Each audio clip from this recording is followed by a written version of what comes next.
You are listening to Fantha Tracks. Because of the following special program, Wonder Woman and the Incredible Hulk will not be presented this evening. I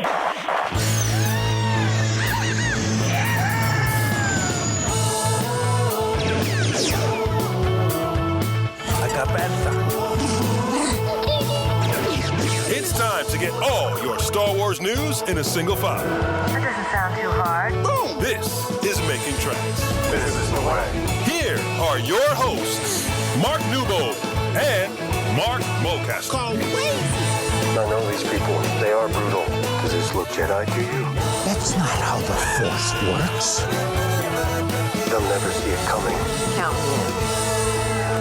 me Hello and welcome to episode 248 of Making Tracks, brought to you by those fine folk over at fantatracks.com. My name's Mark, one of your co-hosts, and joining me this week is Mr. Mark Newbold. Mark, how you doing, buddy? I'm very well, Mark. How are you? I'm good, thanks, buddy. Very well. Loads of Star Wars to talk about, as always. Let's just jump right into it, shall we? Let us kick off with the incredible news that Galaxy's Edge on the West Coast, which is the Anaheim branch, Batu West, is changing. It's going to change from its current between Last Jedi and the Rise of Skywalker era to a Return of the Jedi era setting, which means that certain parts of the park will be changing. They'll change the theming. There'll be different characters coming in. Rise of the Resistance will remain the same, but only Disneyland in Anaheim. It's going to start changing. They're also changing Ogre's Cantina. That's already closed for a refurb. Opens again in March. Changing some of the music in there. You'll hear the Cantina band. You'll hear John Williams music as you're walking around. Big change is coming. But my question to you, Mark, is, given that for the last, when did it open? 2019. So for the last 7 years, it has been sequel trilogy based. Yep. And now they're moving it towards the original trilogy. We've got the 50th coming up, all the other stuff that's happening. What do you make of this move? Do you think it's a good move or unsure? Unfortunately, I didn't get to go to Galaxy's Edge before these changes. Hopefully get there for next year for some point before or after, or maybe even during Star Wars Celebration. To be honest, you've got a film coming out in May where it's set closer to Return of the Jedi than it is to a sequel trilogy. The sequel trilogy is now done, and it's been done for several years. So it kind of makes sense. And also, you would imagine that the rest of the franchise and the rest of Disney and that is going to be heavily focused, as you kind of already alluded to, next year on not only the 50th anniversary, but obviously Starfighter. So I think it makes sense because the downside to making Batu, and I think Batu was a brilliant idea, try and make it all immersive, is it kind of only works if people buy into it. Probably, I would say, for maybe a large portion of people, they kind of just want to see Darth Vader and some stormtroopers. You know, when I was at Euro Disney in December, the longest queue we had, bizarrely, was to meet Darth Vader. And bearing in mind that me and Karen and Lily and Rich, we spend most of our weekends with people playing Darth Vader for the 501st.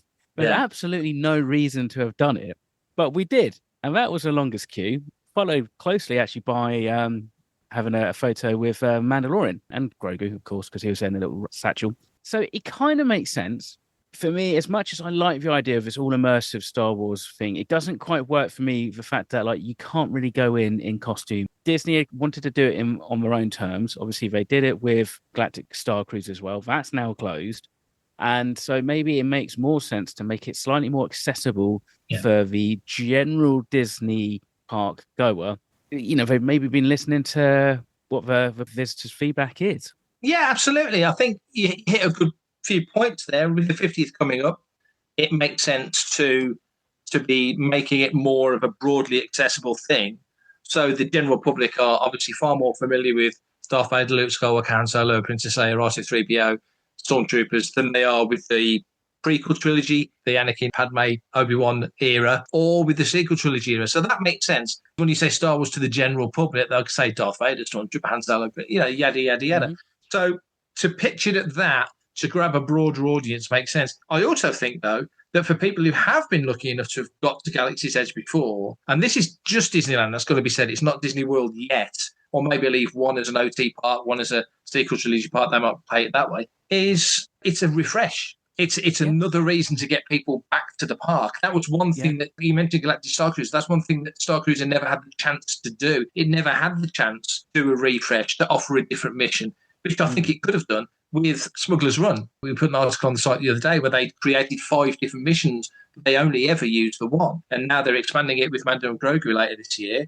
That's kind of adding another wrinkle to that. Star Tours has been brilliantly up to date for years and years because every time a new film comes out, a new project comes out, they add new planets and throw it into the mix. So Star Tours is something that every Star Wars fan has to do because, when Mando and Grogu comes out, we'll have a couple of new worlds in there, presumably. Certainly we will be Starfighter. And that's a reason to want to go in and go and do that. So they've been very clever, I think, in that sense of keeping that fresh. Yeah, I think it's a good move. When I was at Paris a few weeks ago, actually, one of the times we rode Star Tours, we had Ahsoka in it. So we had Rosario Dawson saying her stuff and that. And I suppose it's quite easy to do that, where it's more difficult to do something different on, say, like Rise of Resistance, unless you could somehow take it out of action for a period and make it like Rise of the Empire or something. Yeah. That's quite a large, significant reskin. It's not like Hyperspace Mountain. When you walk around Paris, when you queue up, just Hyperspace Mountain, and there's a couple of graphics on the wall, but there's not a huge amount. And then it's like, it's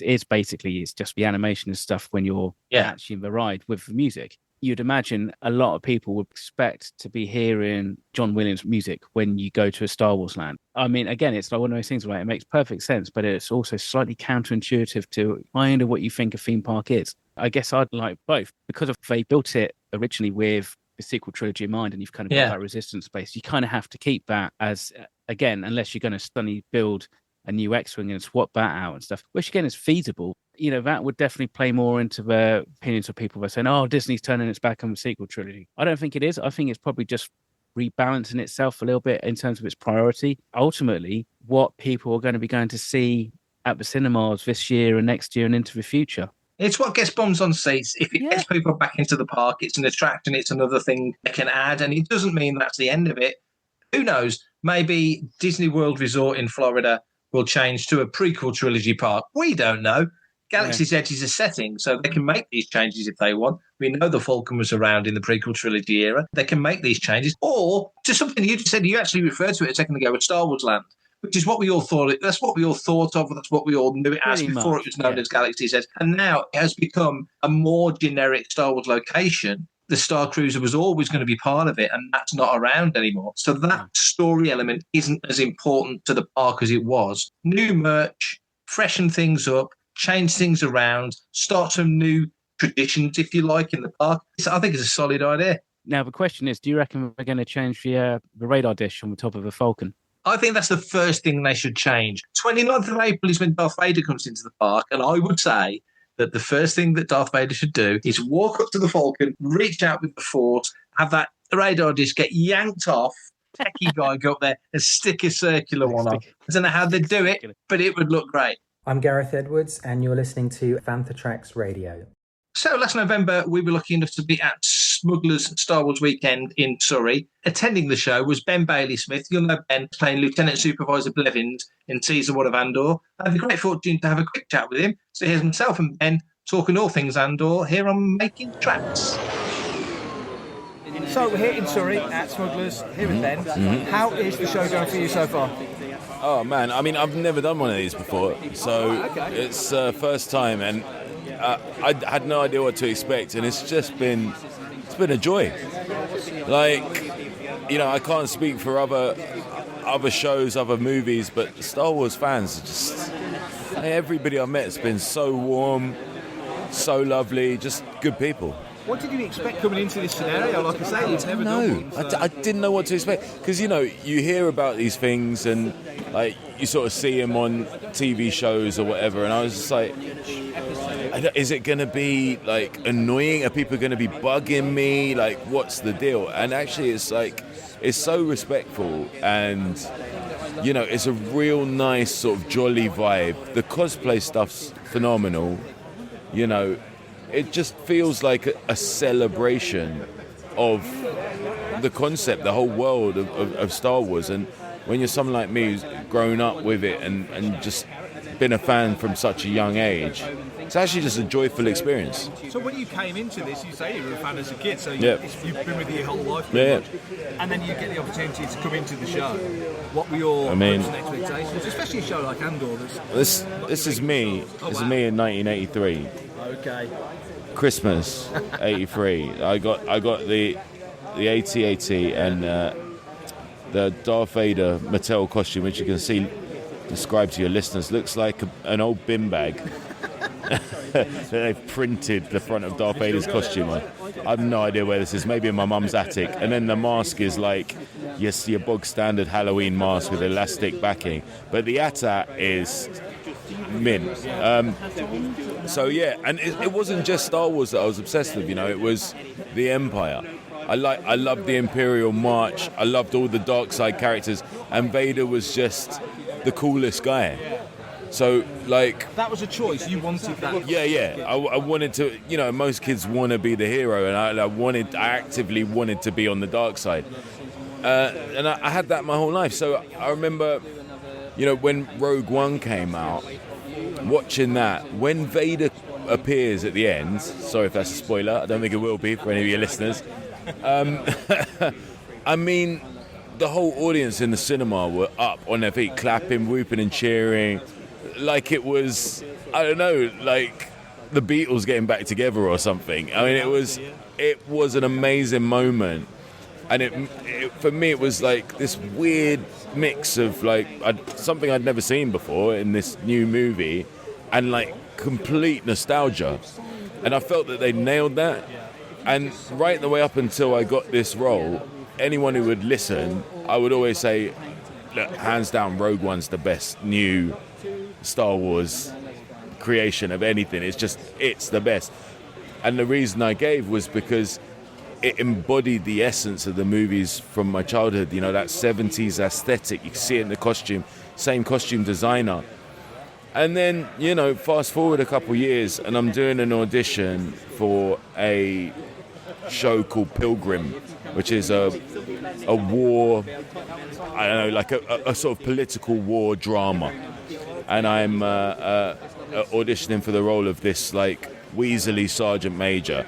And I've got to, like, do a takedown of all my troops. So I was quite excited about the audition because I thought I never get to play posh people, so I'll play them really posh, And then, didn't hear anything about it for a long, long time. And then my agent called me one day and said, "Hey, you remember that war drama, Pilgrim?" And I was like, "No, don't remember it." I'd moved on, done other jobs and stuff. And she said, "You got the role?" And I was like, "Oh, great." And she was like, "Also, it's not called Pilgrim." And I was like, "Oh?" She says, "Yeah. It's not a political war drama." And I was like, "Oh, so what is it?" She goes, "It's Star Wars." And I took the call on my AirPods while I was like riding my bike. Honestly, I nearly fell off my bike. I had to stop my bike, and I was like, "Are you serious?" She said, "Yeah." And between that moment and actually stepping onto set for the first time, I still thought, which was quite a long period, it was a good few months, I still thought it's just not going to happen. Not that it's a wind-up, but yeah, I just thought, because I've got friends, actors who've been in big shows, Game of Thrones, and those kind of epic shows or big movies where characters do, like, they get written and they get developed and then they change their mind and they cut them. And I just thought, surely it's not going to happen. And then the first thing I did was go to the costume department at Pinewood, and it was the same costume designer from the original movies. And honestly, that was when I was getting fitted, that was when I thought, holy moly, this is going to happen. The kid that's wearing that ends up wearing that. I mean, it wasn't lost on me. And I was still scared that I'd be cut from it or something. So I didn't tell anybody until it came out. And the day it came out on Disney, I posted that photo on my Instagram of me in '83, so your listeners can go and check it out. And I really felt, you know what? I manifested this, because there was a lot of actors I worked with on it who, they were like, "Oh, Star Wars." I mean, it's a big deal, but who watches Star Wars? It's for kids, I'm like, I'm obsessed with Star Wars, like, it's my dream job. So, it just felt like, I remember saying to myself, if nothing else happens from here, my career takes a nosedive or whatever, I'll be able to deal with it now. Because I was in Star Wars. And I still, it was a few years ago now, we shot it during COVID. But I still feel the same now. I've had some great jobs since then, but I still feel the same. Like, if it all ends tomorrow, I was in Star Wars. What did you do with your life? You know, I'm fine. Like, I honestly, it was the pinnacle. So life manifests that character coming to you, and then you've got the character now. Yeah. And it was a cracking character. Thank you. With so much going on and Thank you. really cool scenes. So now you're in the nitty gritty of doing it. What was that whole process like? Now you've got over the fandom. Yeah. Then it became nerve-wracking. You know, I felt the weight of it quite a bit. So I'm sure a lot of actors will say to you, "Oh, I loved every minute." I can't say I did, because I unlike any other job I did, I couldn't shake that feeling of like, everybody's going to watch this. You know, this is a big deal, and it's a franchise that people really care about.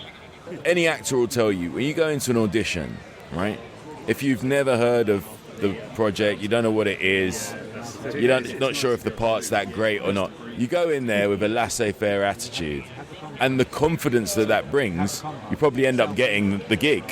And in a way, that was how I got this gig, because it was a fake audition, so to speak. I was just like, oh, it's just another audition. I'll think up this voice and this. I'll carry myself this way, and if they like it, they like it. If they don't, they don't. Yeah, do nothing. Yeah, but when it became Star Wars, it's like, holy shit, this is Star Wars. I can't get this wrong. So that was almost crippling at times. Because you were so familiar with it as well. That said, it was awe-inspiring as well. You know, stepping onto that spaceship the first time, like seeing my character's office, you know, being on the planet, out at the first exterior that I did. When I saw the world that they built, these set designers, the art direction on that show was phenomenal. You know, That must be so helpful. Because you know that. You ask anyone who worked on The Mandalorian, there's a lot of blue and green screen on that show. Fine, they've got the technology to make it look amazing. Almost everything was in camera on Andor, so you were in the world when you stepped on set. And it just made it really special. Even like, I remember that day on Ferrix, you know, we didn't really have like a green room as such, so we were in like some shop where they were making, you know, like bits of robots and stuff like that. We're just like sat in this shop. So even like when you're having a cup of tea, you were like in Star Wars. Yeah. And it was just that immersive nature of it, I'll never forget, because it was like going to the ultimate theme park for someone like me. And so now you have this role, which clearly you adore, and now you can come out to places like this and talk to fans and talk to people and convey that thrill, which is how it's coming across to me. That must be a joy as well. Yeah, and I did. Who knew? I'd never done one of these things. There's like a couple of other sort of culty things that I've done in the past, Doctor Who, and some of the work I've done with Ricky Gervais. So I have been asked, but I was like, I don't know if that's for me. But with Star Wars, it's hard to turn it down. So I thought, you know what, screw it, let's just see what it's like. You know, what's the worst that can happen? And I did think in the back of my mind, the worst that could happen is probably like people just annoying me or being rude, you know. And I got here, and you can see for yourself, it's a lovely atmosphere, it's families, it's people who love the show and the whole world, the universe, Star Wars universe, even more than me. We're sat across some vintage Kenner gear that, if you're of a certain vintage like me, I know. I remember peeling the wrapping paper off of that very box, and it's like, good Lord, it's just a warm, fuzzy feeling, and you know everyone here shares it. So it's a lovely atmosphere, and I can't wait, because I'm back next week at the Kensington Olympia, which I'm told is 10 times the size of this. So now I'm excited about it, whereas before I was a bit like, oh, why have I chosen to give up my Saturday for this? And now I know. Well, I'm glad you did. I'm glad. Cheers. Yeah, and you. Thank you. Look forward to listening to the show. For everything in one location, daily news, reviews, interviews, podcasts, video, and social media feeds, bookmark FanthaTracks.com for Star Wars news 24/7, 365. We had a teaser the day before. We had a trailer the day after. It didn't come in 2 parts like Darth Maul did, which maybe it should have done. Yeah. But anyway, the great news is that on the 6th of April, we'll have 2 episodes from the debut season of Star Wars Maul Shadow Lord, starring Sam Witwer. The trailer's out. It looked amazing. The animation is insanely lush. What did you make of the trailer, Mark? I've watched it very briefly. I do need to go back and assess it a little bit more, but it seems very much like it's setting the stall for where we're going to find Maul, setting up his criminal syndicate stuff, the new world that gets mentioned, that beautiful poster that's out there as well. What did you make of it? I loved it. I was starting to wonder when we were going to get some kind of Maul's Shadow Lord kind of trailers and stuff, really. It was about time. I don't think, unless you had heard and hadn't told me, I wasn't expecting it to come out before like April. You know, I was expecting it to come out like after Mando and Grogu. I don't know why. I mean, there's no real kind of, I don't think, hint of a date, you know, when we talked about it. So yeah, so I was pleasantly surprised, and I think the episodes run up to pretty much that kind of, you know, time. Yeah, come on, it looks absolutely fantastic. The animation, the quality of the drawing and the rendering and the lighting and that. I mean, it looks moody as hell, and so that's exactly the kind of tone that I would expect for a series that is focusing purely on Maul, the Shadow Lord. But I mean, at the same time, it suggests that it's going to be introducing some characters. I guess maybe some protagonists to him, perhaps. You know, it potentially like the hint of maybe like Jedi survivors or something from the Old Republic. So yeah, it looks pretty decent, and can't wait to kind of get stuck into it when it comes and drops onto Disney Plus. Exactly. We get 2 episodes on the opening day. We get 2 episodes per week until May. So, as you say, it's going to pretty much run us right up to Mando and Grogu, which is great. Sam Witwer's back as Maul. Obviously, we saw him in Clone Wars and Rebels and in other stuff as well. A very familiar face in the Star Wars galaxy. Also co-stars Gideon Adlon as Devon Isra. Sorry, say that again. Devon Izara. Golden Globe and Oscar nominee Wagner Mora as Brandon Lawson. And Richard Ayoade, which made me really excited. 2 Boots. Don't know what 2 Boot is. I'm getting the vibe that it might be a droid, but he's already played a droid, hasn't he? He was a voice of a droid in Mandalorian, wasn't he? Season 1, if I remember. So that's great news. There's a prequel series as well coming out. We've got 2 more prequel series as well coming out. This one is set on Janix, which is the feature world in this series. So it's looking like we're getting set to enter a whole new era of Star Wars. I'm personally really pleased that finally, after being a supporting player in Star Wars for like many, many years now, Sam Witwer gets to lead his own show.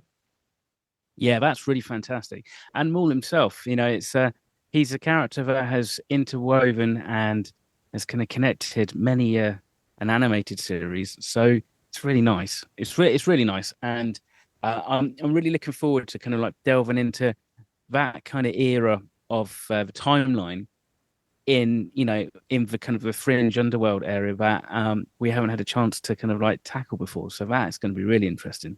It is. Vanessa Marshall's in there as well. Steve Bloom's in there, voicing characters as well. So they're bringing a bit of the gang back together. Obviously, it was developed by Dave Filoni, who you may or may not have heard of.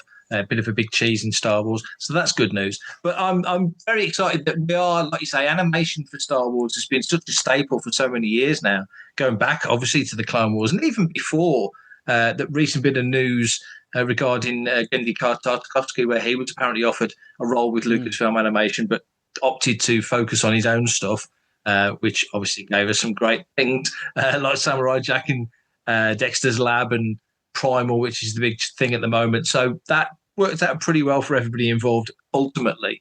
But nevertheless, animation, do you think there should be more animation? We've been saying this about certain eras post Return of the Jedi, you know, a Han, Luke and Leia thing. Is there a reason why we haven't had an animated Han, Luke and Leia? Do you think they're waiting for the right actors to come along? Do you think it's just not been pitched yet or landed right yet? Where do you think we are with that?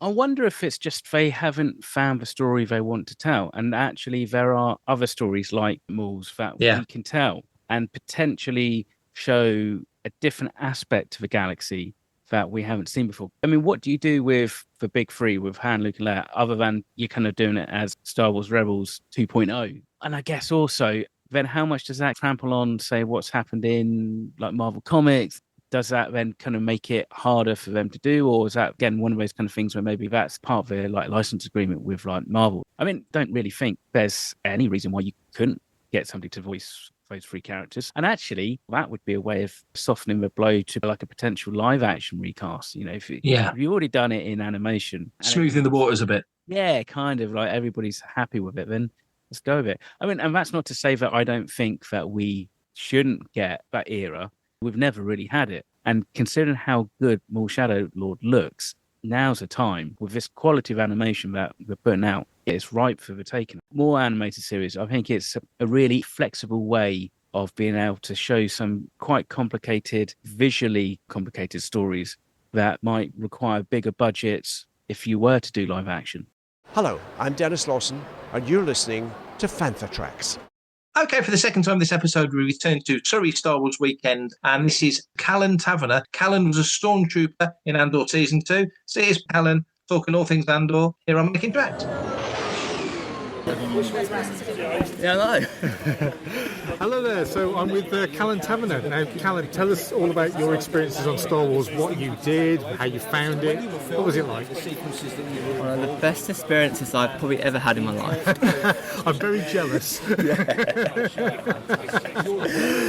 did it come about? I literally just got asked to be but first time I did it, I got asked to be a stand-in and double on the Acolyte. So I did that, didn't really know what it was, and then I kind of went and then got asked if I would be a stand-in and double. So I was like, of course I will. So then I did that for a very long time. And then during the middle of that, I actually got asked to do Andor, which, again, I didn't know what I was doing either again. So I turned up and they put the costume on me and I found out I was going to be a stormtrooper. Were you already a Star Wars fan at this time? Not so much, actually. Really? No? But now, I'm a huge fan now of Star Wars. I mean, you would have recognised the stormtrooper costume. Being able to be a part of it or holding a lightsaber or something like that, it's just every person's dream. Yeah. So yeah.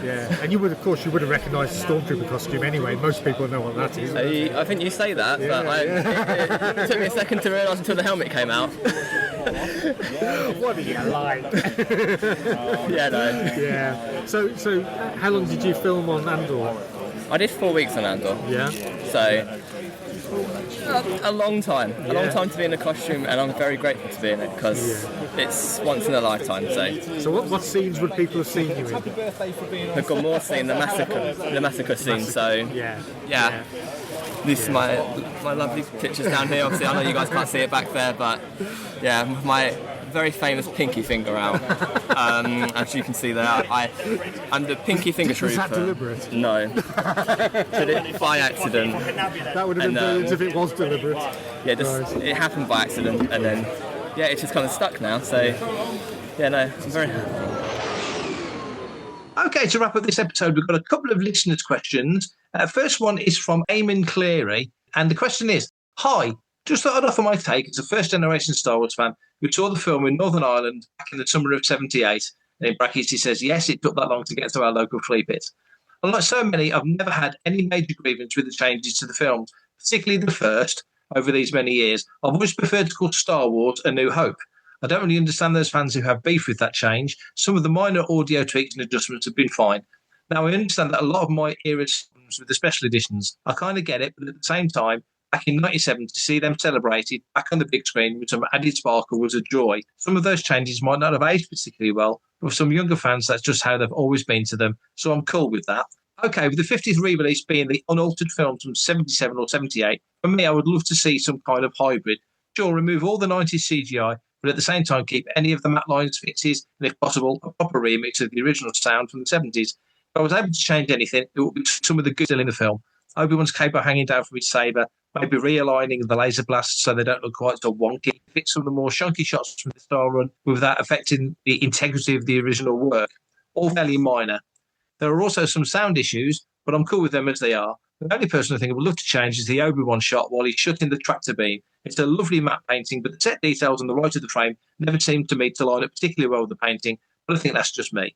Anyway, I suspect they'll release the best available print of the original with little or no polish, and that'll be fine. But it would be nice to see the original maybe get a little respect and some TLC. We shall see. Anyway, keep up the good work. Love your show. Regards, Eamon. So, very, very grateful for that one, Eamon. And he makes some great points there. When we get the re-release of Star Wars in 2027, do you think we will get the completely, as it was, unaltered 77 version, just cleaned up and looking gorgeous? Or do you think they might just get rid of some of those matte lines? Because kids watching films today won't know what a garbage matte is. They won't know what a matte line is necessarily. There's things in there, artifacts in there, that we as kids who watch the makings of back in the day, from the optical days, pre-digital days, will kind of know what that is and your eye forgives it. Do you think they'll make those changes, or do you think they'll just put it out as it was? I mean, I think you're kind of playing devil's advocate a little bit, aren't you? If you start, and this is the thing, if you don't put out like an original print cleaned up and it is almost warts and all, then I think somebody's going to complain. Somebody somewhere, no one's going to be happy with this. You know? If George Lucas walked down the aisle offering everyone free popcorn, people would still complain it was salty, not sweet. Yeah, I would. Yeah, thanks for that, Eamon. It's a really interesting take, actually. And to be fair, I mean, I am kind of with him a little bit. I mean, if it were me, I think I probably would maybe play devil's advocate a little bit and kind of go, do you know what? Let's tidy it up and present the best possible original Star Wars that we possibly can, but not alter anything. Let's call it as it would be, almost like a remaster. Yeah. You know, it might sound a little bit louder and a little bit bassier and a little bit more treble, but actually, other than maybe clearing some of the audio artifact issues and stuff, maybe a little bit of dropout, I think you just keep it as is. We could go really granular. It's like, what do you want? Do you want a stereo mix or mono mix? Do you want plain mix or the print or 35mm print? And, you know, it kind of gets a little bit crazy. The only way to really do it is to go, right, assuming that they have this is a print that was kind of first released to a wide general audience. Clean that up, put it out. Thank you very much. Pretty much the one we saw at the BFI last year. Yeah, pretty much. But that was grotty. There's no denying that. And we talked about it when we saw it. It was like, it was fantastic to see, but it was grotty. And actually, the audio was far worse than the picture quality. It would jump around tracks and that. So you'd like drop out of the left channel and go to the right channel. But that's what I would do. But then at the same time, I would love to see that. I'd love to see Star Wars 2025, a bit like really what they did with the 4K 77, tidy it all up, put it out at the highest resolution you can do without all the alterations. So yeah, I guess we're just going to wait and see. It will be interesting, and it will be interesting to gauge the audience reaction, because like when we saw it last year at the BF5, there was a massive cheer when Han shot first. Oh yeah. But then when you get to that trench run and that whole Battle of Yavin, it looks so much better in the special edition. It's far more rounded and established. Dynamic. Movement's dynamic. Yeah, exactly. Now, obviously, there's going to be people who are going to be like, you know, that's just computers and stuff like that. But I kind of think that it could work against itself. And there will be some people who go, well, this is really clunky. How are we celebrating this film 50 years on? It could actually work negatively as well as really positively. Two things on that. In an age of increasing AI, I think CGI will be treasured more and more because there's a craft behind CGI. Yep. So I think that will be more accepted and more respected than it ever has been in the last 30 plus years. Also, I think I interviewed Dennis Muren about 20 years ago now. And one of the questions I had was, the change to digital, did it come at the right time because you kind of hit the wall with optical? And he basically said, I'm paraphrasing, he basically said, no, I think if we'd have not had digital, we would have just kept pushing optical further and further to the point where optical would have been not necessarily ever where digital has got, but it would have got better and better. There's one particular visual effect in the original Star Wars that really stands out as being one that clearly George was not happy about, and that was the land speeder with the Vaseline underneath, and it was literally pretty much Vaseline underneath. And I just wonder whether or not, if they'd made that special effect when they were making Jedi, for example, the optical capability, they could would have been so much more advanced. They could have probably done that a lot better, 6 years later than when they did it on Star Wars, when they were doing everything for the first time, really. And I just wonder whether they could go back to the original layers and recomposite stuff, and maybe optically recomposite, or digitally sort of recreate an optical composite. Do you know what I'm getting at? I just wonder whether there's ways around it that protects the integrity of work that was done in 77 or 76, but just gives you a better result. So a couple of things there. To do that properly, the only way to do it really realistically would be to do it using the rushes, using the negatives and just going back. But then that means somebody's got to recut them, put them all in and stuff like that. And we don't know necessarily how much of the original non-VFX process still exists. Survived, yeah. Yeah, exactly. To Dennis's point, I kind of could agree with him, although what would be increasingly harder is that, and also probably make it easier, is the fact that as technology has improved, like if you take cinema cameras, for example, the resolution has got so much higher, so much better. And that could, on one hand, really push practical model making effects. I think there possibly could get to a point whereby like the resolution would actually, didn't matter what you did to those models, would just make it look, like a model. But then at the same time, the actual optical processing is just a process. Today, they would just be using nuke. Still shoot all your elements, but then actually the actual compositing, the actual layering them up, that should still be done in computing because that makes sense. Optical printing is just the analog version of using nuke, or even like After Effects, let's be fair. And compositing like that, it's just the fact that technology has moved on. Now, the other thing is, the argument is if CGI didn't exist, would we have that? Because if you think about actually how much the effect of like George Lucas had on the industry, even down to the fact that, he created Edit Droid, I edit on Avid, it starts to become one of those weird chicken and the egg kind of situations, doesn't it? It's an interesting thing to go away and think about. We've got a second question. It's from Terry Cooper, and it's a very simple one. Best Stormtrooper, original, Biker Scout, or Snowtrooper? From the gut, Mark, which is your favourite Stormtrooper? Well, I have what we call an A&H TK, which is a standard Stormtrooper, which I do absolutely love, and I love wearing it for 501st for the UK Garrison. But I've always liked the Biker Scout. For members of the 501st who I know who have a Biker Scout, they love it because it's a big combination between soft costumes and not so much armour. Yeah. And it means that they can sit down and they can do stuff that us TKs can't do. I'm going to say the Biker Scout, and they actually get to ride a speeder bike as well. Snowtroopers can ride speeder bikes as well, and it's a great looking costume. That was brilliant when they came into Empire. But for me, I totally agree. I would pick Biker Scout because, like you say, it doesn't look like it's a killer costume. I don't think the height restrictions are quite as tough, so I might just get away with being a Biker Scout. I don't think I'd get away with the other two. So, yes, I think we're in agreement. So, Terry, thank you for the question. The answer is Biker Scout. Well, brilliant. Thank you, Terry and Eamon, for those questions. If you want to send us in a question or a comment or a thought or a theory or any kind of editorial soapbox thing, by all means, like to read a nice rant and a rave. So by all means, send it in.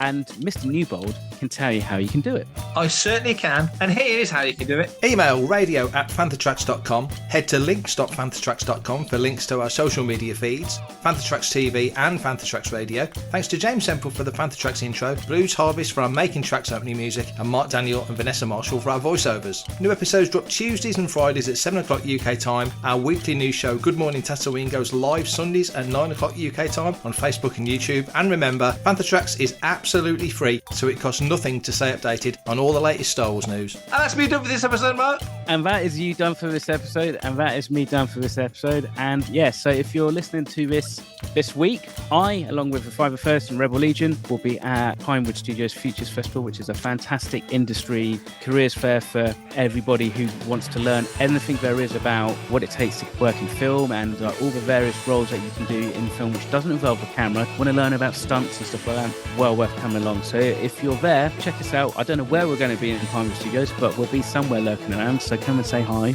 and get your photo. Until next week, everybody, you stay safe, take care, enjoy everything that is Star Wars, and may the Force be with you. Coming up next on Fantha Tracks Radio, it's the Fantha from Down Under.